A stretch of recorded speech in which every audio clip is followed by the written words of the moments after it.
Hello everybody. इस lecture में हम देखने वाले हैं फ्लूइड मैकेनिक्स की प्रॉपर्टीज़ के बारे में और न्यूटन्स लॉ के बारे में और विस्कोसिटी के बारे में। तो सबसे पहले आपको देखना होगा कि फ्लूइड मैकेनिक्स को पढ़ने से पहले what is the meaning of the fluid. Fluid का मतलब ही क्या होता है? अगर मैं बहुत इजी लैंग्वेज में समझाऊं तो फ्लूइड का मतलब होता है कोई भी चीज़ जो फ्लो कर सके। जैसे जो मटीरियल है वो आपका 3 स्टेट में मिलता है, या तो वो सॉलिड स्टेट में मिलेगा, या फिर वो आपका लिक्विड स्टेट में मिलेगा, या फिर वो आपका गैसेस स्टेट में मिलेगा। तो ये जो तीनों स्टेट मैंने बताए हैं इनमें से कौन से ऐसे स्टेट हैं जो कि फ्लो कर सकते हैं? अगर आप उन पे फोर्स लगाओगे तो उनके अंदर कंटिन्यूस डिफॉर्मेशन, देखो एक बुकिश लैंग्वेज आ गई कंटिन्यूस डिफॉर्मेशन, बेसिक मतलब यही है कि वो फ्लो कर सकते हैं। तो यहाँ पे जो दो स्टेट हैं आपके गैसेस स्टेट और आपका लिक्विड स्टेट, वो इजीली फ्लो कर सकते हैं अगर उन पे आप कंटिन्यूसली फोर्स लगाओगे तो, ठीक है। तो फ्लूइड उसको ही बोलते हैं जो कि फ्लो कर सकता है फोर्स लगाने पे। क्लियर? तो इसका अगर मैं बुकिश डेफिनेशन से जाऊं तो क्या होगा? बुकिश डेफिनेशन कुछ इस तरीके से होगी, या fluid is a substance which deform continuously under the influence of the sharing tangential force. वही बात है, बस थोड़ा सा इसको बुकिश लैंग्वेज में लिख दिया है, बात वही है, लेना देना वही है। तो मेरे हिसाब से समझ में आ गया होगा कि कहना क्या चाहता है। बुकिश लैंग्वेज में इस तरीके से बोलेंगे, और अगर आप इसको सिंपल लैंग्वेज में समझोगे तो सिंपल लैंग्वेज में मैंने आपको समझा दिया कि कोई भी चीज़ जो फ्लो कर सकती है। नेक्स्ट मूव करते हैं यहाँ पे। जब हम फ्लूइड मैकेनिक्स को पढ़ते हैं तो एज कंटिन्यूस मीडियम लेके या कंटिन्यूम मान के पढ़ते हैं। अब कंटिन्यूस मीडियम का मतलब ये है कि अगर मैंने बहुत सारा फ्लूइड ले लिया, अब बहुत सारे फ्लूइड में से छोटा सा अगर मैं एक सैंपल लेता हूँ तो जो उसके जो पार्टिकल्स होते हैं वो क्या होता है, एक दूसरे से चिपके हुए मानते हैं, उनके बीच में कोई भी वॉइड नहीं है, ऐसा हम अज्यूम करके चलते हैं। ऐसा अज्यूम क्यों करते हैं? ऐसा अज्यूम इसलिए करते हैं क्योंकि हमें क्या करना है, यहाँ पे जितना भी आपका जो फ्लूइड है उसको हमें कंटिन्यूस मानना होता है। क्यों मानना होता है कंटिन्यूस? क्योंकि जब हम फ्लूइड मैकेनिक्स स्टडी करते हैं तो वहाँ पे वॉइड का कोई कंसिडरेशन या कोई सिग्निफिकेंस नहीं होता है। अगर मैं एक एग्जांपल दूं तो पूरा का पूरा सैंपल में से एक छोटा सा सैंपल कुछ इस तरीके से दिखाई देगा। क्लियर? कुछ इस तरीके से आपको देखने को मिलेगा जो आप देख पा रहे हो यहाँ पे। अब हम नेक्स्ट मूव करते हैं सबसे इंपॉर्टेंट चीज़ जो कि है फ्लूइड प्रॉपर्टीज़। देखो फ्लूइड की जब प्रॉपर्टी पढ़ते हैं तो दो तरीके की फ्लूइड प्रॉपर्टीज़ होती है, एक इंटेंसिव और एक एक्सटेंसिव। देखो इंटेंसिव फ्लूइड की प्रॉपर्टीज़ का मतलब है जो कि आपकी किसके ऊपर डिपेंड ना करे, मास के ऊपर डिपेंड ना करे, और जो मास के ऊपर डिपेंड करती है उसको बोलते हैं एक्सटेंसिव प्रॉपर्टीज़ या extensive fluid properties. Intensive properties वो होती है जो कि बिल्कुल भी मास के ऊपर डिपेंड नहीं करती है। उनकी लिस्ट क्या है, कौन कौन सी उसके एग्जाम्पल हैं? देखो यहाँ पे है आपका इंटेंसिव प्रॉपर्टी में आ जाता है आपका प्रेशर, टेम्परेचर, डेंसिटी। ये ऐसी है जो कि मास के ऊपर डिपेंड नहीं करती हैं। जो मास के ऊपर डिपेंड करती हैं वो अपने आप में खुद एक मास, वॉल्यूम, एंथैल्पी, एंट्रोपी, ये सब क्या है, मास के ऊपर डिपेंड करेगी। एक एग्जांपल देके समझाओ। चलो एग्जांपल से समझाते हैं। जैसे कि प्रेशर है या डेंसिटी ले लेते हैं। अगर एक बहुत बड़ा, एक छोटा सा मैंने एक गिलास पानी लिया, एक गिलास में पानी लिया, और एक बहुत बड़ा टैंक लिया मैंने, अब दोनों में पानी भरा हुआ है, तो क्या density of water in the tank और density of water in the glass change होगा? नहीं होगा ना, क्योंकि मास के चेंज होने से डेंसिटी चेंज नहीं हो रही। इसलिए ये जो प्रॉपर्टी है वो उसको क्या बोलते हैं, इंटेंसिव प्रॉपर्टी बोलते हैं। या फिर बोल दो कि ऐसी प्रॉपर्टी जो किस पे डिपेंड ना करे, मास पे डिपेंड ना करे। दूसरा होता है एक्सटेंसिव प्रॉपर्टी। ये ऐसी प्रॉपर्टी जो मास पे डिपेंड करती है। जैसे मास अपने आप में तो मास के ऊपर डिपेंड करेगा ही, वॉल्यूम भी मास के ऊपर डिपेंड करेगा, तो ये वो एग्जाम्पल है जो कि मास के ऊपर डिपेंड करेंगे। आगे मूव करते हैं। यहाँ पे है आपका density. What is the meaning of density? देखो यहाँ पे हम दो तीन तरीके की डेंसिटी पढ़ेंगे। तो सबसे पहली है मास डेंसिटी या फिर यूनिट मास जिसको बोलते हैं। देखो डेंसिटी का बेसिकली मतलब होता है, डेंसिटी का मतलब होता है कि अगर मैं बहुत छोटे से एग्जाम्पल से समझाऊं कि आप यहाँ पे अगर मैं एक क्या लेता हूँ, 1 सेंटीमीटर का क्यूब लेता हूँ, 1 सेंटीमीटर का क्या लेता हूँ, क्यूब लेता हूँ, 1 सेंटीमीटर का क्यूब लेता हूँ, जिसकी लेंथ, हाइट और विड्थ क्या होगी, 1 सेंटीमीटर की होगी। तो इसको क्या बोलेंगे? इसको बोलेंगे हम यूनिट क्यूब, 1 यूनिट क्यूब लेंगे। ठीक है, एक क्यूब ले लिया, एक टुकड़ा ले लिया छोटा सा, एक डब्बा मान लेते हैं इसको, और इसके अंदर मैं डालता हूँ यहाँ पे H2O, पानी डाल देता हूँ। और सिमिलरली मैं एक और 1 सेंटीमीटर का क्यूब लेता हूँ, और उसके अंदर भी क्या डालता हूँ, उसके अंदर भी मैं डाल देता हूँ, इसके अंदर मैं गैस डाल देता हूँ। ठीक है, इसके अंदर मैं H2O की जगह यहाँ पे डाल देता हूँ कोई भी गैस, आपकी मीथेन, एथेन, कोई भी आप गैस यहाँ पे डाल सकते हो। अब आप मुझे ये बताओ कि दोनों का क्या सेम है, वॉल्यूम सेम है। 1 सेंटीमीटर क्यूब इसका वॉल्यूम है, 1 सेंटीमीटर क्यूब ही इसका वॉल्यूम है। अब यहाँ पे डिफरेंस क्या है? डिफरेंस होगा इनके मासेस के बीच में। तो यहाँ पे बेसिकली ये क्या बताना चाह रहा है कि इनकी जो डेंसिटी है वो डिफरेंट है। कैसे पता चला? क्योंकि सेम वॉल्यूम के अंदर, 1 यूनिट वॉल्यूम के अंदर, 1 सेंटीमीटर क्यूब के अंदर अलग अलग मास है। तो इससे ही हम कंपेरिजन करके बोलते हैं कि इनकी डेंसिटीज़ अलग अलग है। तो मास डेंसिटी का मतलब क्या हुआ कि आपकी पर यूनिट वॉल्यूम में कितना मास प्रेजेंट है, इसको बोलते हैं हम mass density. I hope this is clear now कि किसी पर्टिकुलर 1 यूनिट वॉल्यूम में कितना मास प्रेजेंट है उसको बोलेंगे मास डेंसिटी या डेंसिटी। आगे बात समझ में। तो अगर मैं यहाँ पे एक एग्जांपल और लेके समझाऊं, तो अगर मैंने इस तरीके से दो बॉक्सेस ले लिए, box number A, box number B, box A ये रहा और आपका बी ये रहा। ए के जो डायमेंशंस है लेंथ, विड्थ और हाइट वो सेम है बी के, दोनों के जो लेंथ, विड्थ और हाइट है वो दोनों बराबर हैं, लेकिन ए के अंदर जो पार्टिकल्स हैं वो कम है और बी के अंदर ज़्यादा हैं। तो आपको मुझे बताना है कि जो बी की डेंसिटी ज़्यादा होगी यहाँ पे इस कंडीशन में या फिर ए की डेंसिटी ज़्यादा होगी।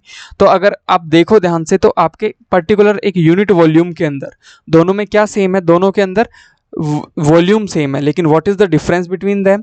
यहाँ पे जो डिफरेंस आपको देखने को मिल रहा है वो देखने को मिल रहा है इन दोनों के मासेस में। यहाँ पे मास दोनों की क्या है, डिफरेंट डिफरेंट है। तो इस केस में आपका जो वॉल्यूम होगा, बी वाले का वॉल्यूम जो होगा वो हायर होगा, वो जो डेंसिटी होगी वो हायर होगी, क्योंकि वॉल्यूम क्या है, इक्वल है, volume is equal in both cases but masses are different. तो अगर आपसे कोई ऐसे पूछता है कि इसका फॉर्मूला क्या होगा, तो जो एग्जैक्ट जो इसका फॉर्मूला होता है वो क्या होता है, जो formula of the density is nothing but, इसको रो से रिप्रेजेंट करते हैं या फिर स्मॉल डी से भी रिप्रेजेंट करते हैं। इसका जो फॉर्मूला होता है वो मास पर यूनिट वॉल्यूम होता है, जिसको हम बोलते हैं केजी पर मीटर क्यूब। क्लियर होगी बात, केजी पर मीटर क्यूब इसका आप यूनिट बोल सकते हो। ओके, अब यहाँ पे अगर मैं और इसको डिटेल में जाके समझाऊं, तो अगर यहाँ पे कोई आपसे पूछता है कि वाटर की डेंसिटी क्या है एट रूम टेम्परेचर और आपका रूम की टेम्परेचर पे और एटमॉस्फेरिक प्रेशर पे, तो जो आपका वाटर का डेंसिटी होता है वो होता है 1 ग्राम पर सेंटीमीटर क्यूब बोल दो, या फिर 1000 केजी पर मीटर क्यूब होता है। ठीक है, दोनों ही आपके ठीक है, ये आपकी स्मॉल यूनिट में है, ये आपकी लार्ज यूनिट्स हैं, तो दोनों ही आपके करेक्ट ऑप्शंस हैं। क्लियर, आगे मूव करते हैं। एयर की अगर मैं बात करूँ, हवा की बात करूँ, तो हवा की जो डेंसिटी होती है वो होती है 1.25 केजी पर मीटर क्यूब। ओके, 1.25 केजी पर मीटर क्यूब। इसकी जो डेंसिटी होती है वो रूम टेम्परेचर पे होती है और एटमॉस्फेरिक प्रेशर पे होती है। आगे मूव करते हैं, यहाँ पे हम देखने वाले हैं क्या, वेट डेंसिटी। वेट डेंसिटी को देखने से पहले आपको डिफरेंस समझना है बिटवीन द मास और द वेट, वेट के बीच में और मास के बीच में, यहाँ पे डिफरेंस समझेंगे। देखो, मास एक ऐसी चीज़ होती है जो कभी भी चेंज नहीं होती है। मास एक ऐसी चीज़ है जो आपकी अर्थ पे भी जितनी रहेगी वो आपके मून पे भी उतनी रहेगी। किसी भी प्लेनेट पे चल जाओ, किसी भी यूनिवर्स में किसी भी कोने में चले जाओ, mass will be remain constant, हमेशा सेम ही रहेगा। अगर 36 केजी आपका है तो 36 केजी ही रहेगा। लेकिन जो वेट होता है ना, वो वेट बेसिकली होता क्या है, वेट होता है आपका फोर्स। फोर्स कैसा force, force toward the centre of the earth. मतलब आप खड़े हुए हो प्लेनेट पे, तो आपको जो अर्थ है या कोई भी प्लेनेट है वो कितनी एक्सेलरेशन के साथ में अपने सेंटर की तरफ खींच रही है, उस फोर्स को हम बोलते हैं वेट। अगर आपका एक्सेलरेशन या ग्रेविटी ही आपके प्लेनेट के ऊपर नहीं होगी या कम होगी, तो उसके ऊपर आपको क्या कम देखने को मिलेगा, वेट कम देखने को मिलेगा। अगर ग्रेविटेशनल फोर्स ज़्यादा होगा किसी प्लेनेट के ऊपर, तो आपको वहाँ पे फोर्स देखने को मिलेगा, ज़्यादा वेट देखने को मिलेगा। क्लियर, तो वेट जो होता है वो फोर्स होता है toward the centre of the planet, centre की तरफ आप जाना चाहते हो। समझ में आ गई बात। तो अगर मैं इसको आपको पता है कि ये फोर्स है, तो फोर्स का फॉर्मूला क्या होता है, force is nothing but mass into acceleration. इसी तरीके से जो वेट का फॉर्मूला होगा वो क्या होगा, तो वेट का जो फॉर्मूला निकल के आता है वो निकल के आता है weight is equal to mass as it is रखेंगे, लेकिन एक्सेलरेशन जो होगा वेट के केस में वो होगा ड्यू टू ग्रेविटी, और उसको हम रिप्रेजेंट करते हैं स्मॉल जी से। तो मास को एज इट इज़ रखा, लेकिन एक्सेलरेशन को मैंने स्मॉल जी से रखा, और स्मॉल जी की वैल्यू क्या होती है, small g is equal to 9.8 रख दो, या फिर हम यहाँ पे मोर इजी कैलकुलेशन के लिए हम यहाँ पे क्या लेते हैं 10 metre per second square. Calculation easy हो इसलिए हम यहाँ पे स्मॉल जी की वैल्यू 10 ले लेते हैं। क्लियर, अब वेट आ गया, मास आ गया, फोर्स होता है, आपको ये भी समझ आ गया वेट। अब हम बात करेंगे और थोड़ा डिटेल में जाके इसके बारे में क्या होता है। तो आपको अब समझ आ गया कि वेट और मास में क्या डिफरेंस है। तो नेक्स्ट कैरेक्टरिस्टिक या नेक्स्ट प्रॉपर्टी के बारे में देखते हैं, जिसको बोलते हैं हम वेट डेंसिटी, या फिर बोल दो यूनिट वेट।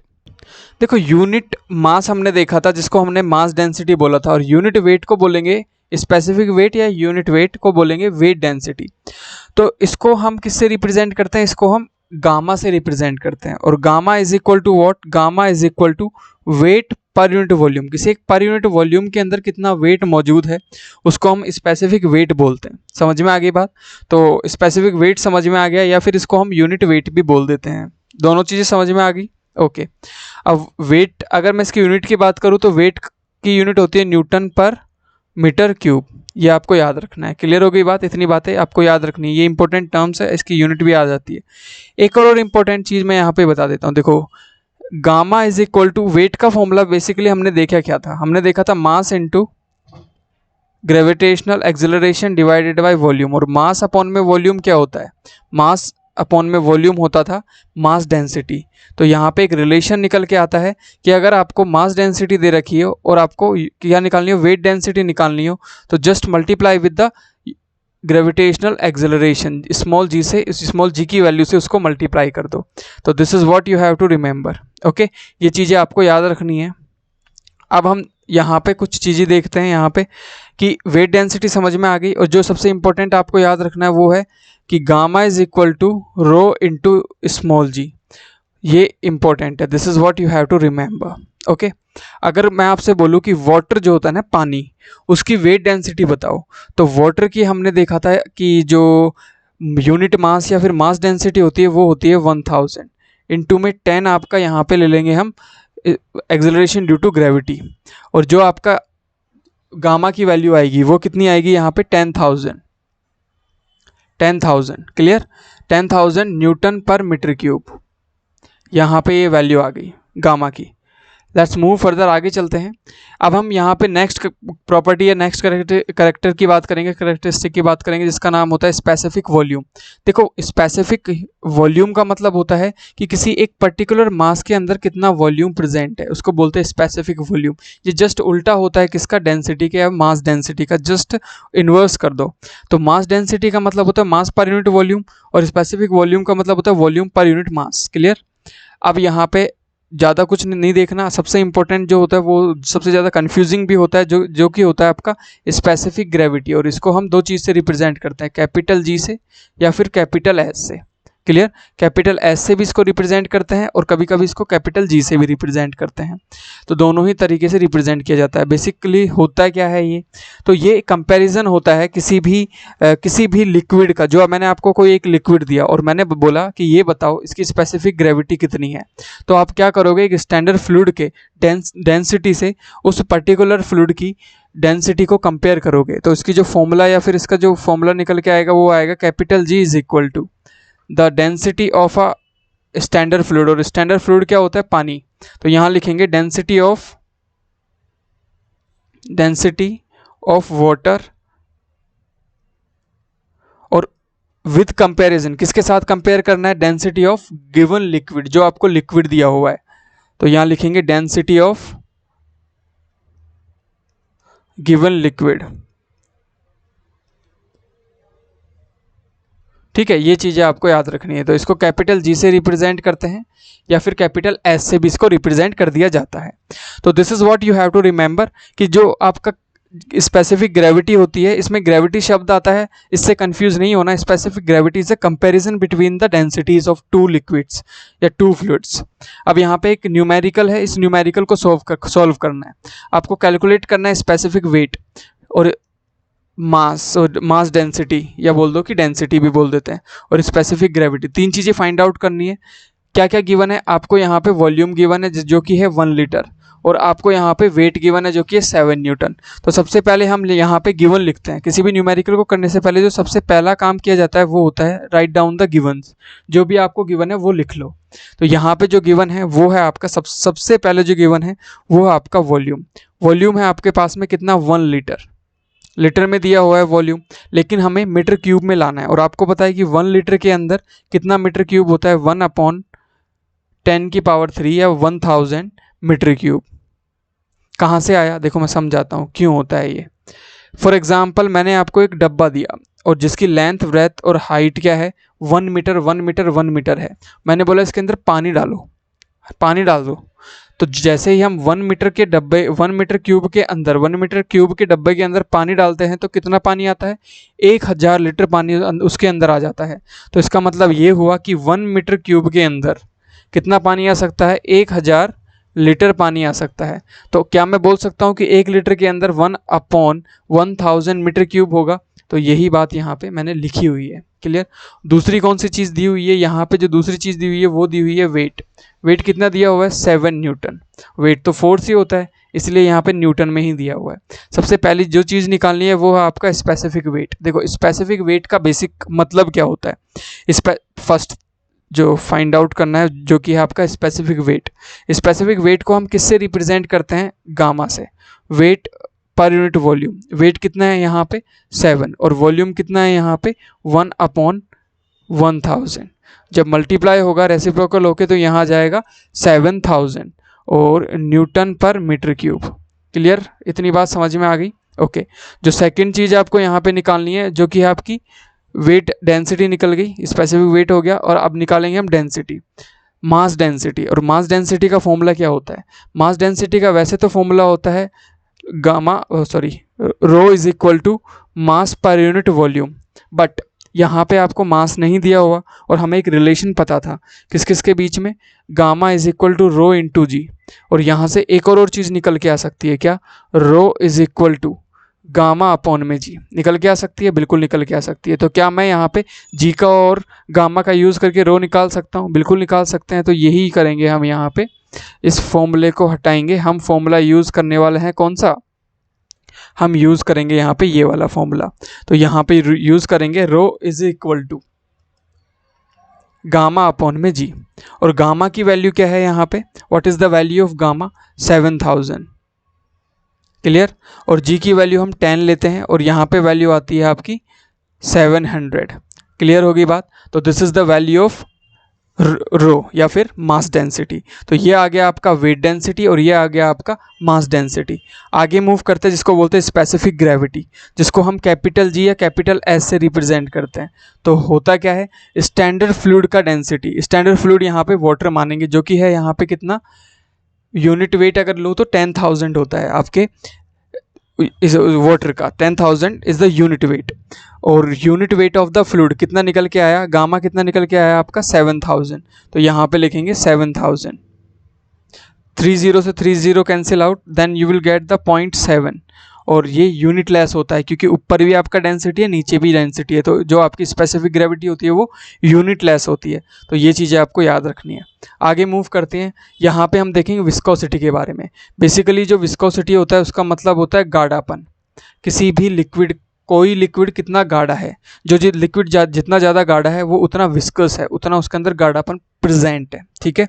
तो यहाँ पे हम देखेंगे आपके विस्कोसिटी के बारे में। तो viscosity is nothing but the गाढ़ापन ऑफ आपका फ्लूइड। कोई भी लिक्विड हो गया, कोई भी गैस हो गया, जैसे शहद है, पानी है, उसमें से गाढ़ा कौन है? ज़्यादा शहद है, तो शहद की विस्कोसिटी ज़्यादा है। तो विस्कोसिटी को देखते हुए न्यूटन ने एक लॉ दिया था। क्या बोला था? कि अगर मैं एक टेबल की सरफेस लेता हूँ, उस टेबल की सरफेस के ऊपर कोई भी फ्लूइड रखता हूँ, तो जो टेबल की सरफेस के पार्टिकल्स होते हैं और जो लिक्विड के पार्टिकल्स होते हैं, उनकी जो लिक्विड के जो पार्टिकल्स होते हैं वो कैसे रखे होते हैं, कैसे अरेंज होते हैं? Layer by layer, layer by layer, layer by layer एक दूसरे के ऊपर जमे होते हैं। ऐसा न्यूटन का अजम्पशन था। और जो नीचे वाली लेयर होती है जो कि टेबल के बिल्कुल चिपक के रखी होती है, वो उसके जो पार्टिकल्स होते हैं वो बॉन्ड बना लेते हैं। किसके साथ में? जो सबसे नीचे वाली जो आपके फ्लूइड की या लिक्विड की जो लेयर है उसके साथ में। तो जैसे जैसे हम ऊपर की तरफ बढ़ते हैं वैसे वैसे पार्टिकल का वेलोसिटी या मोशन इंक्रीज होता जाता है। और जैसे जैसे हम टेबल सरफेस के पास के पार्टिकल्स को देखते हैं उनकी जो वेलोसिटी या मोशन होता है वो सबसे कम होता है। क्लियर। तो यहाँ पे हम उन्होंने कुछ एक्सपेरिमेंट करने के लिए एक फिगर दिया। ये वो फिगर था। इस फिगर से हम क्या समझते हैं? यहाँ पे दो फिगर आपको देखने को मिल रहे हैं, एक ये और एक ये। तो हम सबसे पहले देखेंगे राइट हैंड साइड वाला फिगर, दिस फिगर। इसमें क्या है? जो नीचे वाला जो सरफेस है ये किसको रिप्रेजेंट कर रहा है? ये आपके टेबल सरफेस को रिप्रेजेंट कर रहा है। और जो इसके ऊपर वाला सरफेस है ये आपके लिक्विड के पार्टिकल्स को रिप्रेजेंट कर रहा है। तो यहाँ पे बताया जा रहा है कि जो नीचे वाला पार्टिकल, जो टेबल का जो सरफेस है उससे जो आपके लिक्विड के पार्टिकल्स होते हैं वो क्या है? अटैच्ड हैं, जुड़े हुए हैं। तो जैसे हम ऊपर जाते हैं, देखो वेलोसिटी इनकी बहुत कम होगी। जैसे जैसे ऊपर जाएंगे वेलोसिटी क्या हो रही है? इंक्रीज हो रही है। लेयर जितनी दूर होगी टेबल की सरफेस से या किसी भी सरफेस से, उतनी उसकी वेलोसिटी ज़्यादा होती जाएगी। जैसा हम किसी भी आप लिक्विड को रखते हैं तो उसके जो ऊपर वाली लेयर होती है और नीचे वाली लेयर होती है उसके बीच में कितना डिफरेंस होता है, बहुत ज़्यादा डिफरेंस होता है उसके वेलोसिटी में। ठीक है, तो हमने इसको एक ग्राफ की फॉर्म में इस तरीके से जमाया कि ये आपकी क्या है, ये आपकी टेबल सरफेस है, टेबल सरफेस है। टेबल सरफेस के जिस बिल्कुल नीचे वाला जो पार्टिकल होता है उसकी जो वेलोसिटी है वो क्या है, बिल्कुल कम है। ऊपर जाएंगे वेलोसिटी इंक्रीज हो रही है, और ऊपर जाएंगे वेलोसिटी इंक्रीज होती ही जा रही है, वेलोसिटी चेंज होती ही जा रही है। जब वेलोसिटी चेंज होती ही जा रही है तो यहाँ पे सबसे ऊपर वाली जो लेयर होगी उसकी वेलोसिटी क्या होगी, हाईएस्ट वेलोसिटी की फॉर्म में वो आपको प्रेजेंट मिलेगा। समझ में आ गई बात? ओके, और डिटेल में इसको समझते हैं। और क्या बोलना चाहते हैं, और ये बोलना चाहता है कि जैसे जैसे आप यहाँ पे मूव करोगे, जैसे जैसे हम यहाँ पे मूव करेंगे तो ये जो होगा, ये फर्स्ट लेयर और सेकंड लेयर के बीच का ये जो फासला होगा, वेलोसिटी का फासला, जिसको बोलेंगे हम डी यू। यू मतलब वेलोसिटी, और जो एक्स एक्सिस है वो किसको शो कर रहा है, एक्स एक्सिस आपके वेलोसिटी को शो कर रहा है, वेलोसिटी को शो कर रहा है। और जो वाई एक्सिस है वो किसको, आपके टेबल सरफेस से ऊंचाई को शो कर रहा है, वाई एक्सिस। ठीक है, ये आपकी हाइट को शो कर रहा है। समझ में आ गई बात, ये हाइट को, कि ये वाई एक्सिस है वो हाइट को शो कर रहा है फ्रॉम द टेबल सरफेस। तो न्यूटन बाबा ने क्या बोला था, दिस इज इंपॉर्टेंट। तो न्यूटन बाबा ने जो बोला था उसको न्यूटन लॉ के अंदर देखते हैं, और न्यूटन बाबा ने जो बोला था वो था कि जो शेयर स्ट्रेस है, जो शेयर स्ट्रेस है लेयर्स के बीच में, वो डायरेक्टली प्रोपोर्शनल होता है किसके, वेलोसिटी चेंज के, डी यू के, और इन्वर्सली प्रोपोर्शनल होता है किसके, ये तो हो गया वेलोसिटी चेंज होने पे शेयर स्ट्रेस ज़्यादा लगता है, जितना ज़्यादा वेलोसिटी तेज होगी उतना ज़्यादा उसके बीच में क्या होगा, शेयर स्ट्रेस लगेगा। और जितनी ज़्यादा हाइट बदलेगी, मतलब जो डी वाई होगी वो जितनी ज़्यादा होगी, मतलब टेबल से डिस्टेंस जितनी ज़्यादा होती जाएगी, और जितने हम ऊपर वाले लेयर पे चलते जाएंगे उतना शेयर स्ट्रेस कम होता जाएगा। तो ये दोनों स्टेटमेंट बोले थे, इन दोनों को अगर एक साथ मिला के बोलूँ तो क्या बोलूँगा, इसको बोलूँगा tau is directly proportional to d u upon में डी वाई। अब इससे एक चीज़ निकल के आती है, जो हम प्रोपोर्शनल का साइन हटाते हैं तो जो चीज़ निकल के आती है उसको बोलते हैं हम डायनेमिक विस्कोसिटी। ठीक है, तो what is the dynamic viscosity, dynamic viscosity का मतलब होता है tau is equal to mu, और mu is nothing but the dynamic viscosity. अभी समझाएंगे क्या होती है, डी यू अपॉन में डी वाई। और जो डायनेमिक विस्कोसिटी होती है वो होती है आपकी यहाँ पे, जो ये आपको डायनेमिक विस्कोसिटी दिखाई दे रही है, ये इसका मतलब होता है कि जो पार्टिकल है वो मोशन कंडीशन में है तो उसके अंदर जो विस्कोसिटी है मोशन कंडीशन में, हम ऊपर से देख रहे हैं एक एक पार्टिकल को नहीं, पूरे के पूरे फ्लूइड को देख रहे हैं, उसके अंदर जो विस्कोसिटी है उसको ही बोलते हैं डायनेमिक विस्कोसिटी। अब अगर एग्जाम में आएगा तो क्या आएगा कि डायनेमिक विस्कोसिटी की यूनिट बताओ, सबसे पहला क्वेश्चन तो यही बन जाता है कि what is the unit of the dynamic viscosity. तो how we can find the dynamic viscosity की यूनिट, तो देखो टाउ इज इक्वल टू क्या है यहाँ पे, म्यू डी यू अपॉन में डी वाई। क्लियर? तो जो टाउ होता है ना उसकी यूनिट होती है newton per metre square, is equal to mu को हम एज इट इज रखेंगे, और डी यू होता है वो होता है मीटर पर सेकेंड, उसकी यूनिट होती है metre per second, divided by d y. D y मतलब होता है डिस्टेंस, मतलब मीटर में इसको रखेंगे, मीटर। क्लियर? क्योंकि डिस्टेंस ही तो है मीटर में। अगर मैं इसको कैलकुलेट कर, देखो मीटर से मीटर कैंसिल, और यहाँ पे आएगा न्यूटन अपॉन में metre square is equal to mu, और 1 अपॉन में सेकेंड, और सेकेंड जब न्यूटन से मल्टीप्लाई होगा तो म्यू की यूनिट आएगी न्यूटन सेकेंड अपॉन में metre square which is equal to mu. Clear? तो ये आपका आता है dynamic viscosity. Everything is clear now. Dynamic viscosity का मतलब होता है कि जब आपका जो पार्टिकल है वो पूरे एक मीडियम में मूव कर रहा है तो उसके अंदर कितनी विस्कोसिटी आ रही है। ये किस फॉर्म में आया, ये आपका जो यूनिट है वो है SI, इंटरनेशनल स्टैंडर्ड फॉर्म में यहाँ पे SI यूनिट निकल के आई है। अब इसको हम CGS और MKS में देखते हैं। तो न्यूटन सेकेंड पर मीटर स्क्वायर, न्यूटन सेकेंड पर मीटर स्क्वायर यहाँ पे आपकी SI यूनिट निकल के आई है किसकी, डायनेमिक विस्कोसिटी की। अगर मैं इसको CGS और MKS में देखूंगा तो सबसे पहले MKS में देख लेते हैं। तो MKS में देखने के लिए यहाँ पे न्यूटन जो है उसकी यूनिट क्या होती है, देखो फोर्स की यूनिट क्या होती है, यहाँ पे आपको पता है force is equal to mass into acceleration होता है, और यहाँ पे न्यूटन के फॉर्म में लिखा हुआ है। तो मैं न्यूटन की फॉर्म में आप SI में लिख सकते हो लेकिन MKS में नहीं लिख सकते। तो MKS में क्या लिखना पड़ेगा, MKS में लिखना पड़ेगा kg into metre per second square, याद रखना। तो यहाँ पे लिखूंगा मैं kg into metre per second square into second divided by metre square. I hope everything is clear. यहाँ तक आपको बात समझ में आ गई होगी कि लिखना क्यों है, कैसे है। और इसको सॉल्व करूँगा और आगे इजीली सॉल्व करूँगा, तो यहाँ पे लिखा जाएगा kg इंटू, यहाँ पे आएगा मीटर अपॉन में second square into second into जो सेकंड स्क्वायर है उसके साथ में ही मल्टीप्लाई होके आएगा आपका क्या 1 अपॉन में मीटर स्क्वायर। अब सेकंड से सेकंड कैंसिल, मीटर स्क्वायर से मीटर कैंसिल, बचेगा क्या, सिर्फ यहाँ पे बचेगा kg और यहाँ पे बचेगा 1 अपॉन सेकेंड इंटू में 1 अपॉन में मीटर। तो फाइनली हमको जो MKS में मिलेगा वो क्या मिलेगा, दिस इज इम्पोर्टेंट। जो लास्ट में हमें MKS में मिलेगा वो मिलेगा यहाँ पे kg अपॉन में सेकेंड या metre second. Everything is clear now. अब इस MKS को अगर CGS में कन्वर्ट करना है तो कैसे करेंगे, CGS में अगर कन्वर्ट करना है तो kg को करेंगे ग्राम में, डिवाइडेड बाय सेकंड को रहने देंगे सेकंड में और मीटर को करेंगे सेंटीमीटर में। ये आपको CGS में मिल गया। तो यहाँ पे SI में भी मिल गया, आपको CGS में भी मिल गया और MKS में भी मिल गया। तो एक इम्पॉर्टेंट चीज़ जो आपको याद रखनी है, जो CGS में वैल्यू आई है इसको दूसरे नाम से जानते हैं और वो दूसरा नाम होता है पॉइस। और जो आपका 1 पॉइस होता है वो इक्वल होता है 0.1 kg अपॉन में मीटर सेकेंड के, याद रखना, दिस इज इम्पोर्टेंट। तो इस तरीके से हम यूनिट्स निकालते हैं MKS में, CGS में। और poised is the unit of the dynamic viscosity in CGS। आगे चलते हैं, this is the unit of dynamic viscosity हमने देख लिया अच्छे से। अब देखेंगे यहाँ पे unit of the kinematic viscosity.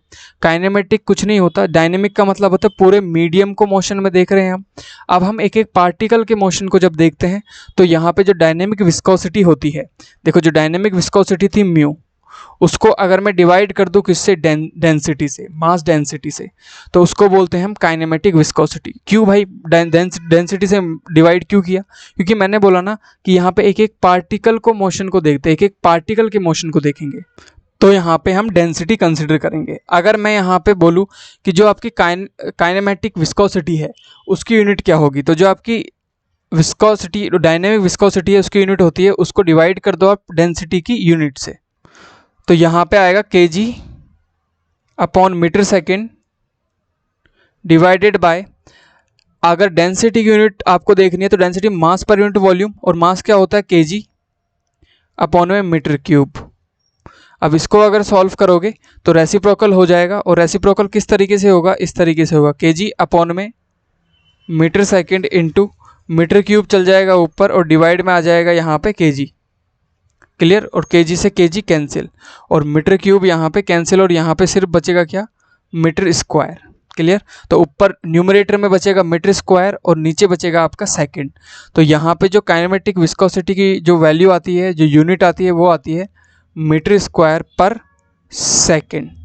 Clear होती है बात। तो kinematic viscosity is nothing but the division of the density with the dynamic viscosity. Dynamic viscosity से डिवाइड कर दो आपकी डेंसिटी को, तो यहाँ पे काइनेमेटिक विस्कोसिटी निकल के आ जाती है। अब ये तो आई है किसके अंदर, ये आया है आपका यहाँ पे MKS के अंदर। अगर मैं CGS की बात करूँ तो CGS के अंदर निकल के आएगा, देखो मीटर स्क्वायर पर सेकेंड है ना, इसको अगर मैं, ये तो है किसके अंदर, ये है आपका MKS के अंदर। अगर इसको CGS में कन्वर्ट करेंगे तो यहाँ पे आएगा centimetre square per second. Clear. और जो सेंटीमीटर स्क्वायर पर सेकेंड होता है इसको बोलते हैं 1 STOKE, स्टॉक। 1 स्टॉक बोला जाता है। क्या बोला जाता है, 1 स्टॉक बोला जाता है। 1 stoke is equal two centimetre square per second, centimetre square per second.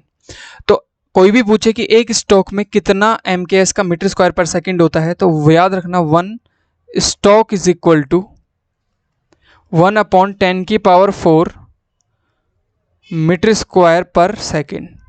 This is what you have to always remember, this is very very important thing.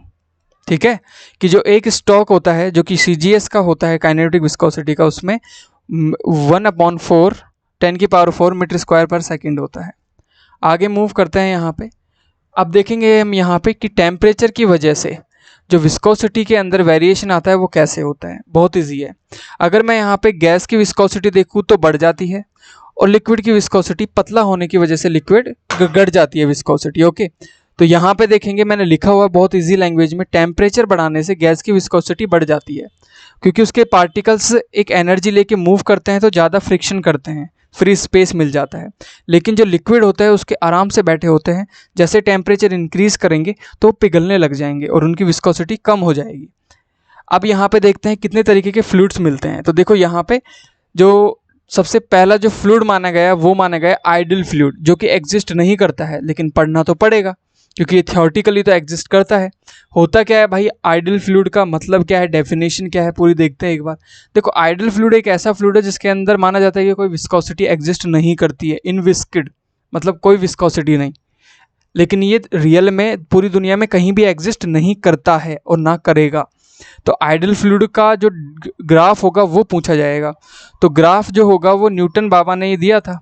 Newton बाबा ने जो ग्राफ दिया था वो किस तरीके से दिया था, उन्होंने बोला था कि यहाँ पे आपका वेलोसिटी ग्रेडियंट के बीच में, अब मैं बार बार ये हार्ड सा शब्द यूज कर रहा हूँ ना, वेलोसिटी ग्रेडियंट, इसका मतलब है वो वाला जो हाइट के साथ में वेलोसिटी चेंज होती है, वो वाला रिलेशन जो स्टार्टिंग में हमने स्लाइड में देखा था। बस इसका नाम होता है वेलोसिटी ग्रेडियंट, ज़्यादा कंफ्यूज नहीं होना। इसका किसके साथ में, शेयर स्ट्रेस के साथ में। अगर मैं देखता हूँ आइडल फ्लूइड का, तो यहाँ पे कोई शेयर स्ट्रेस नहीं होने की वजह से जो इसका ग्राफ है वो कहाँ पे आता है, वो आता है आपका एक्स एक्सिस पे। मतलब क्योंकि यहाँ पे कोई शेयर स्ट्रेस होगा ही नहीं, तो जो ग्राफ लाई करेगा वो करेगा एक्स एक्सिस पे, लेटा हुआ लाई करेगा। क्लियर। अब हम बात करेंगे रियल फ्लूइड के बारे में। दिस इज इंपॉर्टेंट, और यहाँ से ही चैप्टर इंटरेस्टिंग होना स्टार्ट हो जाता है। देखो रियल फ्लूइड का मतलब होता है जो ऐसे फ्लूइड्स जो रियल में एग्जिस्ट करते हैं। तो दुनिया में दो तरीके के रियल फ्लूइड एग्जिस्ट करते हैं। पहला न्यूटोनियन, न्यूटोनियन वो फ्लूइड होता है जो कि न्यूटन के लॉ को फॉलो करते हैं। एग्जाम्पल, सबसे पहले मैं एग्जाम्पल दे देता हूँ। वाटर, पानी अपने आप में एक न्यूटोनियन फ्लूइड है। गैसोलीन, गैसोलीन अपने आप में एक न्यूटोनियन फ्लूइड है। इसका जो ग्राफ होगा न्यूटन बाबा ने कुछ इस तरीके से दिया होगा कि न्यूटन के लॉ को फॉलो करता है, तो जो वेलोसिटी ग्रेडियंट है dy/dy वो शेयर स्ट्रेस के साथ में क्या होगा, डायरेक्टली प्रोपोर्शनल होगा। तो उसका जो ग्राफ होगा वो कुछ ऐसा बनेगा। क्लियर। तो ये इसका ग्राफ है, समझ में आ गई, जिस बिल्कुल स्ट्रेट लाइन। नेक्स्ट हम नॉन न्यूटोनियन फ्लूइड की बात करते हैं। तो दो तरीके के नॉन न्यूटोनियन फ्लूइड हो सकते हैं। कौन कौन से? एक हो सकते हैं जो कि आप शेयर स्ट्रेस उनको प्रोवाइड करो तो वो क्या हो जाए, पतले होना स्टार्ट हो जाएं। दूसरा, अगर शेयर स्ट्रेस प्रोवाइड करेंगे तो गाढ़े होना स्टार्ट हो जाएं। जो देखो शेयर स्ट्रेस यहाँ पे और वेलोसिटी ग्रेडियंट यहाँ पे dy/dy, अगर आप उनको क्या करते हो, शेयर स्ट्रेस चम्मच से घुमाते हो उनको बहुत तेज तेज तेज तेज, अगर वो गाढ़े होने लग जाएं, अगर वो गाढ़े होने लग जाए तो उनका ग्राफ कुछ इस तरीके से बनेगा। ठीक है। तो अगर वो गाढ़े होने लगे तो इसका ग्राफ इस तरीके से बनेगा। तो इनको बोलेंगे शेयर थिकनिंग फ्लूइड। क्या बोलेंगे? शेयर थिकनिंग, क्योंकि ये क्या हो रहे हैं, थिक हो रहे हैं, टाइम के साथ थिक हो रहे हैं। या फिर इनका दूसरा नाम होता है डायलेटेंट फ्लूइड। डायलेटेंट फ्लूइड मतलब जैसे हम यहाँ पे शेयर फोर्स लगा रहे हैं तो ये गाढ़े होते जा रहे हैं। दूसरा होता है कि ये अगर पतले होते जाएं, पतले होते जाएं, तो इनको बोलेंगे हम यहाँ पे शेयर थिनिंग या सूडो प्लास्टिक। तो सबसे पहले याद रखो इसका नाम शेयर थिनिंग, शेयर थिनिंग या फिर pseudo plastic, pseudo plastic, pseudo plastic. तो जो लिक्विड मूव करने पे, शेयर स्ट्रेस लगाने पे अगर पतले होने लग जाए तो शेयर थिनिंग, गाढ़े होने लग जाए तो शेयर थिकिंग। ठीक है, क्लियर हो गई बात। और जो ये हो क्या है, ये है वो नॉन न्यूटोनियन फ्लूइड्स। ओके, जो न्यूटन के लॉ को फॉलो करेंगे उनका तो जो ग्राफ होगा वो कैसा बनेगा, वो बिल्कुल बीच से स्ट्रेट बनेगा, ऐसा कुछ बनेगा। क्लियर। अब हम आगे मूव करते हैं जिसको बोलते हैं आइडल प्लास्टिक फ्लूइड्स। देखो बेसिकली हम यहाँ पे प्लास्टिक फ्लूइड पढ़ने वाले हैं। प्लास्टिक फ्लूइड्स वो फ्लूइड्स होते हैं, जैसे टूथपेस्ट आपने देखा होगा, होता वो फ्लूइड ही है, लेकिन उनके अंदर ऑलरेडी एक यील्ड स्ट्रेस या बोल दो कि यील्ड शेयर ऑलरेडी प्रेजेंट होता है। वो एक थोड़ा सा अपने अंदर क्या रखते हैं, स्ट्रेंथ रखते हैं। तो उनमें अगर आप फोर्स लगाओगे तो वो एक फोर्स को ऑब्जर्व करके फिर फ्लो करना स्टार्ट करेंगे। तो अब बात हुई है प्लास्टिक की, तो सबसे पहला जो प्लास्टिक फ्लूइड है, जैसे फ्लूइड था आइडल फ्लूइड, वैसे प्लास्टिक फ्लूइड में भी पहला होता है जिसको बोलते हैं ideal plastic fluid. Does not exist, ये एग्जिस्ट नहीं करते हैं, ऐसे कोई फ्लूइड एग्जिस्ट नहीं करता है। तो यहाँ पे अगर एग्जिस्ट नहीं करता है तो इसका अगर ग्राफ भी बनाना चाहोगे तो कुछ ऐसा दिखाई देगा इसका ग्राफ, कि उनके अंदर ऑलरेडी एक स्ट्रेस होता है।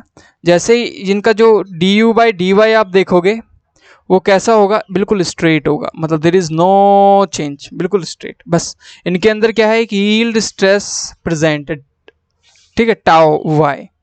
नेक्स्ट देखेंगे यहाँ पे बिंगम प्लास्टिक। देखो बिंगम प्लास्टिक का मतलब क्या होता है, एक ऐसा स्ट्रेस, एक ऐसा फ्लूइड जो कि अपने अंदर क्या रखता है कि यील्ड स्ट्रेस रखता है, और जब हम फोर्स लगाते हैं तो इस तरीके से क्या करता है, मूव करता है, ठीक है। कितना रखता है, टाउ वाई रखता है अपने अंदर, तो बिल्कुल स्ट्रेट। और टाउ वाई के बाद में क्या करता है, न्यूटन के लॉ को फॉलो करता है, ठीक है। तो इसको बोलते हैं Bingham plastic. Example toothpaste, toothpaste एक क्या है, बिंगम प्लास्टिक है। अब यहाँ पे देखेंगे टाइम डिपेंडेंट फ्लूइड्स, ऐसे फ्लूइड जो टाइम के हिसाब से अपने आप को थिक कर लेते हैं या थिन कर लेते हैं। आपने ना तो फोर्स लगाना, कुछ नहीं करना, तो टाइम कुछ टाइम के लिए रख दो, या तो वो पतले हो जाएंगे या गाढ़े हो जाएंगे, तो उनको बोलते हैं टाइम डिपेंडेंट फ्लूइड। तो टाइम डिपेंडेंट फ्लूइड्स में देखेंगे यहाँ पे उनका ग्राफ देख के समझेंगे कुछ चीज़ें।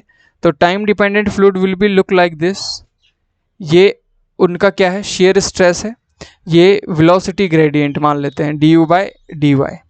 अब टाइम के साथ में जो क्या होते हैं, गाढ़े होते हैं, उनका जो ग्राफ बनता है वो ऐसा बनता है, जिसको बोलते हैं रियोपैटिक। और जो क्या होते हैं, पतले होते हैं, टाइम के साथ में रखे रखे पतले हो जाते हैं, उनको बोलते हैं थिक्सोट्रोपिक। क्लियर।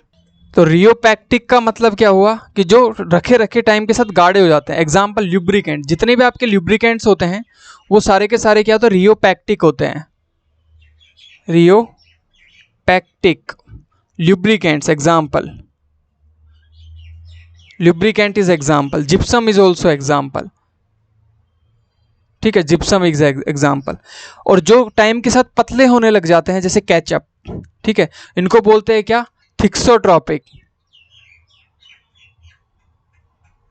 थिक्सोट्रोपिक एग्जाम्पल क्या हो सकता है, केचप, ठीक है, ketchup is example of the thixotropic. रियोपैटिक and the thixotropic, नाम याद रखना है दोनों का। थिक्सोट्रोपिक का मतलब होता है ऐसे जो कि रखे रखे पतले होने लग जाते हैं टाइम के साथ, और जो गाढ़े होने लग जाते हैं उनको बोलते हैं रियोपैक्टिक। क्लियर। आगे मूव करेंगे यहाँ पे। अब हमने टाइप ऑफ फ्लूइड देख लिया, अब देखेंगे थर्मोडायनेमिक प्रॉपर्टीज ऑफ फ्लूइड। इसमें एक चीज़ ध्यान रखनी है जो मैं बता दूंगा, लेकिन समझो पहले इसका मतलब क्या होता है। ये बोलना चाहता है कि अगर आपने एक बलून लिया, बलून को जैसे ही आप क्या लगाओगे, वहाँ पे आप फोर्स लगाओगे, अगर आप प्रेशर चेंज करोगे, बाहर से अंदर की तरफ प्रेशर लगाओगे, तो वॉल्यूम क्या होगा, चेंज होगा। तो change of the pressure will be directly proportional to the change in the volume. Clear. तो यहाँ पे बोल सकते हैं कि जो आपका डीपी होगा, प्रेशर में जो चेंज होगा, वो डायरेक्टली प्रोपोर्शनल होगा वॉल्यूमेट्रिक स्ट्रेन के। मतलब आप जब प्रेशर चेंज करोगे तो वॉल्यूमेट्रिक चेंज होगा, वॉल्यूम भी चेंज होगा। ये बात आपको समझनी है। क्लियर। और जो वॉल्यूमेट्रिक चेंज होता है उसको हम बोलते हैं कंप्रेसिबिलिटी, ठीक है। तो यहाँ पे प्रोपोर्शनल का साइन हटाने के लिए हम लगाते हैं जिसको बोलते हैं बल्क मॉड्यूलस। तो यहाँ पे लिखा जाएगा dp is equal to k, और k is nothing but the bulk modulus. तो dv अपॉन में v, ये क्या है, वॉल्यूमेट्रिक स्ट्रेन है, वॉल्यूमेट्रिक चेंज है। प्रेशर चेंज करोगे तो भाई वॉल्यूम भी चेंज होगी ना, और कम होगी तो यहाँ पे माइनस लगा सकते हो। तो अगर मुझसे कोई पूछे कि जो कंप्रेसिबिलिटी है, this volumetric change is also known as the compressibility, तो कंप्रेसिबिलिटी और बल्क मॉड्यूलस के बीच में पक्का एक क्वेश्चन आता है। तो यहाँ पे याद रखना है कि जो आपका dp होता है वो divided by dv upon v होता है, which is equal to bulk modulus. या फिर इसको ऐसे भी बोल सकते हैं कि जो dv बाई v है उसको बोलेंगे कंप्रेसिबिलिटी। तो आप बोल सकते हो कि जो आपकी कंप्रेसिबिलिटी होती है, जो आपकी कंप्रेसिबिलिटी होती है वो इन्वर्सली प्रोपोर्शनल होती है आपके बल्क मॉड्यूलस के। तो bulk modulus is inversely proportional to the compressibility, ठीक है। तो क्वेश्चन कैसा आता है, आपको यहाँ पे दे देगा कि बल्क मॉड्यूलस से कंप्रेसिबिलिटी की वैल्यू दे देगा और बोलेगा कि आप बताओ कि इसकी बल्क मॉड्यूलस क्या होगी। तो आपको 1 अपॉन में जो भी वैल्यू दी है उसको डिवाइड करना है।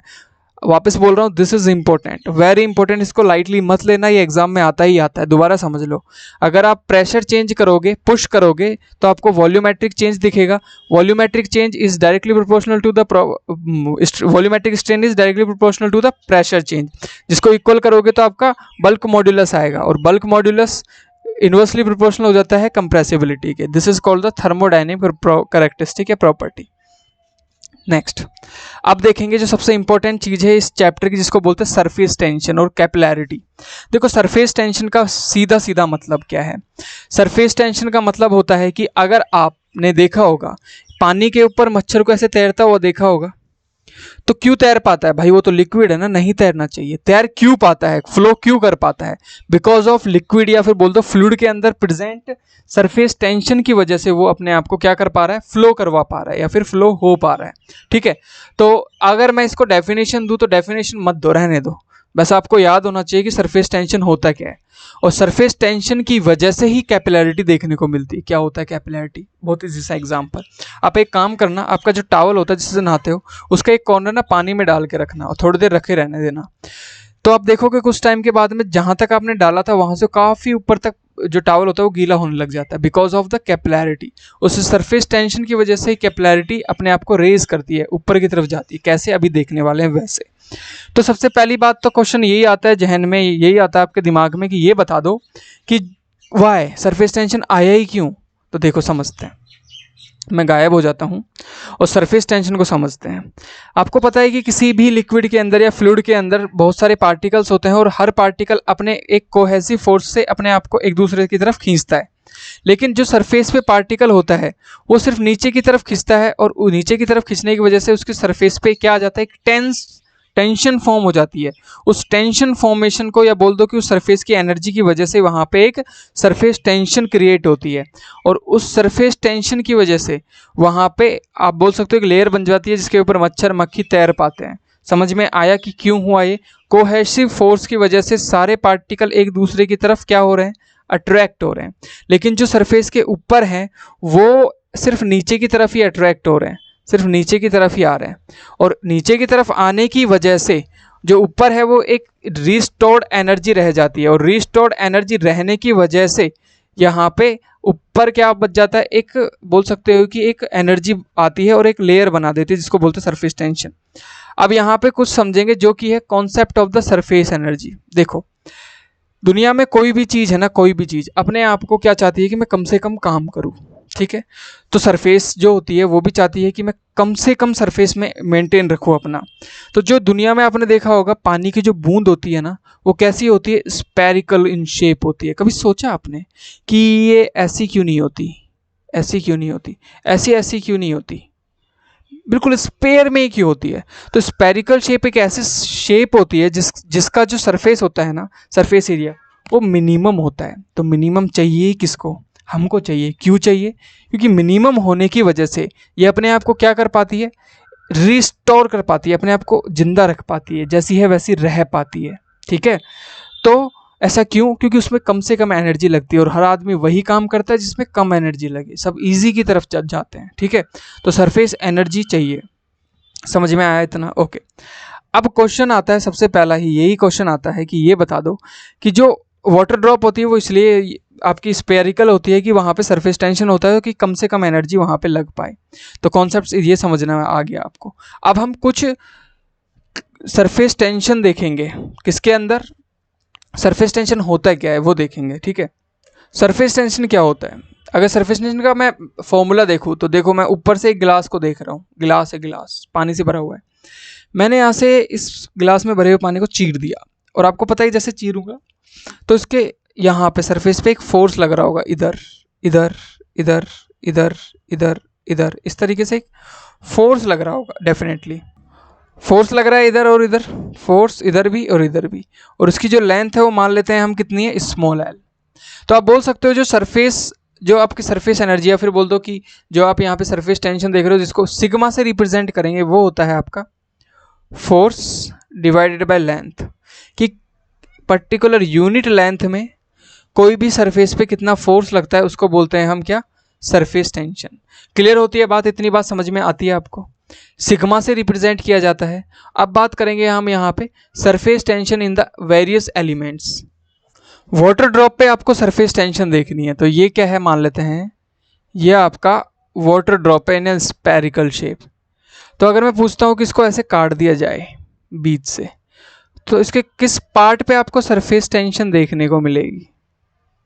तो ऐसे काटने पे जो सरफेस टेंशन देखने को मिलेगी वो कुछ आपको यहाँ पे देखने को मिलेगी, सिग्मा सिग्मा सिग्मा सिग्मा और सिग्मा, इस तरीके से आपको देखने को मिलेगी।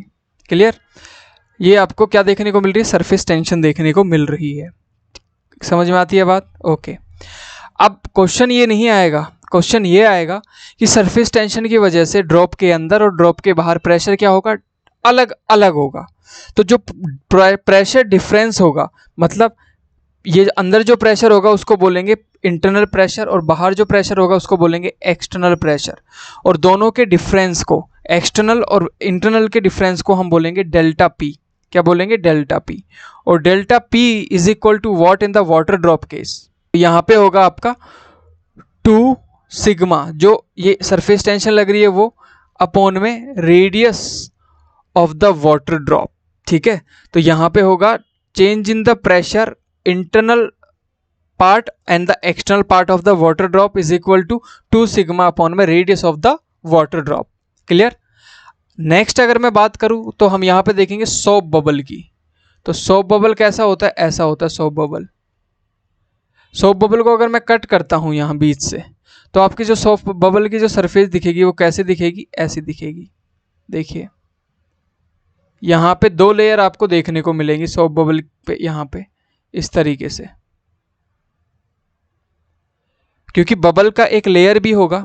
तो यहाँ पे भी आपको सिग्मा मिलेगा, सिग्मा सिग्मा सिग्मा, और ये जो इंटरनल लेयर है इसमें भी आपको सिग्मा देखने को मिलेगा। Here sigma sigma, this is also sigma sigma. Okay, तो ये भी क्या है? सरफेस टेंशन है।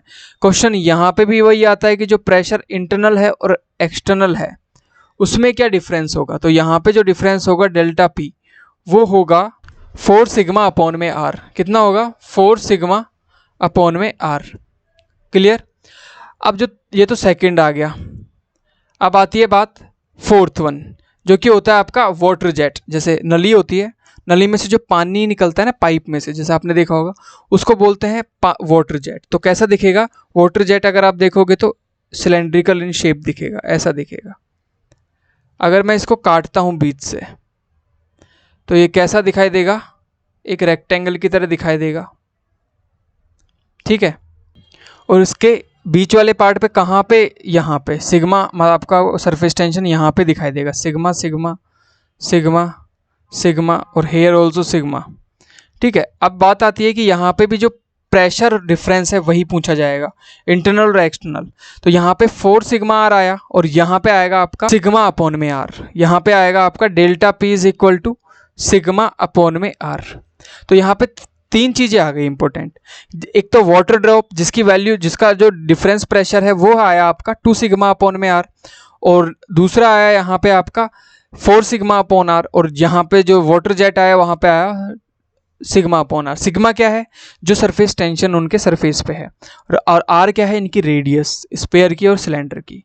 आगे मूव करते हैं, वेटिंग और नॉन वेटिंग कॉन्सेप्ट को समझते हैं। देखो, वेटिंग मतलब किसी चीज़ को गीला कर देना, नॉन वेटिंग मतलब गीला नहीं कर पाना। तो वेटिंग कौन कर पाता है? पानी जो है वो वेट कर पाता है लिक्विड होते हुए, फ्लूइड होते हुए करेगा ऑफकोर्स। लेकिन ऐसा कौन सा लिक्विड या फ्लूइड है जो नॉन वेटिंग होता है, जो कि वेट नहीं कर पाता है? तो नॉन वेटिंग होता है आपका मर्क्यूरी। आप मर्क्यूरी को किसी भी चीज़ में डालो, वो अपने आप को इकट्ठा कर लेता है। ठीक है? तो वेटिंग वो जो अपने आप को क्या करते, जो सरफेस को गीला कर दे, और जो सरफेस को गीला ना करे उसको बोलते हैं नॉन वेटिंग सरफेस। ठीक है? जैसे कि मर्क्यूरी एक एग्जाम्पल है, सबसे फेवरेट एग्जाम्पल है। अब यहाँ पे अगर मैं एक चीज़ देखूँ, कॉन्टेक्ट एंगल करके एक एंगल होता है कि अगर एक सरफेस है, मान लो ये एक सरफेस है, अगर कोई भी वेटिंग फ्लूइड आपने ले लिया, कोई भी वेटिंग फ्लूइड ले लिया, तो वो क्या करेगा? उसका जो एंगल होगा वो कितना होगा? Less than 90। कैसे? मान लो यहाँ पे वाटर ड्रॉप डाली है, तो वाटर ड्रॉप तो कुछ ऐसे गिरेगी, और यहाँ पे कॉन्टैक्ट एंगल जिसको बोलेंगे इस तरीके से दिखेगा आपको। कॉन्टैक्ट एंगल कुछ ऐसा दिखेगा, this is called the contact angle, this theta is the contact angle.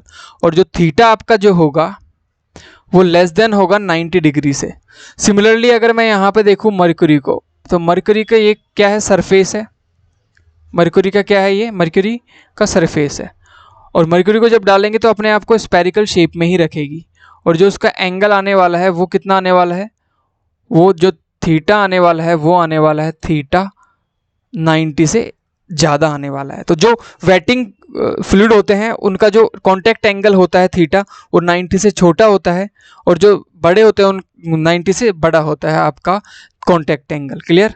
अब हम बात करने वाले हैं नेक्स्ट टॉपिक की जिसका नाम है capillarity. What is the meaning of the capillarity. देखो कैपिलैरिटी का मतलब होता है कि किसी भी लिक्विड में आपने किसी कैपिलरी ट्यूब को डाला और जो रेज वहां पे देखने को मिलेगा, जो आपको ऊपर जाते हो कोई भी फ्लूइड जाता हुआ उस कैपिलरी ट्यूब में देखने को मिलेगा, उसको बोलते हैं कैपिलैरिटी। तो कैपिलैरिटी को अगर और डिटेल में समझे तो फिगर से समझते हैं।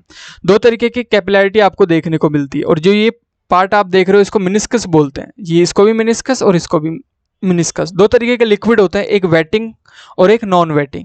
जो वेटिंग होता है उसका जो कैपिलैरिटी दिखता है वो रेज होता है, बढ़ जाता है। लेकिन जो नॉन वेटिंग फ्लूइड है उसकी जो कैपिलैरिटी होती है वो नीचे की तरफ आ जाती है, जो हाइट है फ्लूइड की उससे नीचे की तरफ आ जाती है। क्लियर। इतनी बातें आपको याद रखनी है। अब यहाँ पे बात आती है कि जो हाइट होती है वो कैसे निकालेंगे। तो इसका एक फॉर्मूला है दोनों के लिए ही, आपका मर्क्यूरी के लिए भी, मतलब नॉन वेटिंग के लिए भी और वेटिंग के लिए भी। क्या होता है, जो कैपिलरी रेज राइज होता है वो H is equal to 2 sigma cos theta upon में रो जी और R। जो 2 होता है वो तो कांस्टेंट है ही। सिग्मा जो होता है वो होता है surface tension of the fluid, liquid जो भी आपने लिया है वो। और जो थीटा होता है यहाँ पे वो होता है कॉन्टैक्ट एंगल। और जो आपका ये रो होता है वो होता है जो लिक्विड लिया है उसकी डेंसिटी, मास डेंसिटी। और जी होता है वो होता है ग्रेविटेशनल एक्सेलरेशन। आर होता है वो होता है आपका कैपिलरी की रेडियस। ठीक है, कि कैपिलरी की ये रेडियस कितनी है। ठीक है, this is called the small r. तो यहाँ पे वैल्यू पुट करके एच की वैल्यू निकालनी है, और एच की वैल्यू निकलने के बाद में आपको क्या करना है, एच की वैल्यू निकलने के बाद में आपको पता चल जाएगा कि ये आपका क्या है, कितना रेज हुआ है, कितना नीचे गया ऊपर गया है। दोबारा से समझाता हूँ आपको किस तरीके से रखना है। Let me erase again. जो हाइट निकलेगी वो निकलेगी इस फॉर्मूले से, 2 इंटू सिग्मा क्या होगा, सिग्मा होगा लिक्विड का या जो फ्लूइड दिया हो उसका surface tension, into cos theta. Theta क्या होगा, जो कॉन्टैक्ट एंगल बनेगा between the surface and the wetting और नॉन वेटिंग फ्लूइड, अपॉन में रो क्या होगा, density of the fluid, into g क्या होगा, ग्रेविटेशनल एक्सेलरेशन, और आर क्या होगा, आपकी कैपिलरी की रेडियस। तो ये इस फॉर्मूले में आपको क्या पुट करना है, वैल्यूज पुट करने, then you will get the answer of height, कितनी हाइट उसकी आएगी। ठीक है, तो ये आपका होता है पूरा कैपिलरी का कॉन्सेप्ट। अब देखते हैं हम यहाँ पे वेपोराइजेशन। देखो दो चीजें होती है, एक होता है बॉइलिंग और एक होता है वेपोराइजेशन। तो दोनों में डिफरेंस समझना है। देखो बॉइलिंग का मतलब होता है कि आपने कोई एक कंटेनर लिया, आपने उसको बॉईल किया, तो उसके हर पार्टिकल का टेम्परेचर बॉइलिंग टेम्परेचर पे पहुंचने के बाद में वो अचानक से उड़ना स्टार्ट कर देगा। लेकिन वेपोराइजेशन में क्या होता है, लेयर बाय लेयर, एक एक लेयर, ऊपर का एक पार्टिकल मूव करेगा, फिर दूसरा, तीसरा, चौथा, पांचवा।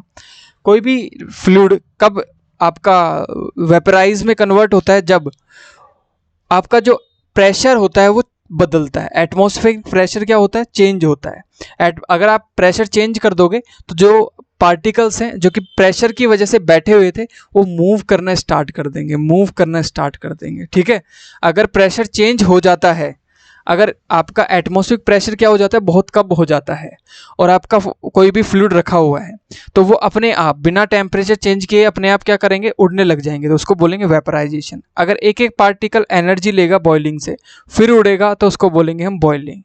This was the introduction, vaporization, capillary, surface tension, properties. Next आपके लेक्चर 2 में हम देखने वाले हैं रिमेनिंग टॉपिक्स, आपका hydrostatic pressure. So please do subscribe, hit the like button. If you have any doubt तो आप नीचे कमेंट सेक्शन में लिख सकते हो, कोई भी फीडबैक देना आप नीचे लिख सकते हो। अगर आपको मेरा काम अच्छा लग रहा है तो प्लीज़ मुझे सब्सक्राइब करके मेरा सपोर्ट करें। धन्यवाद।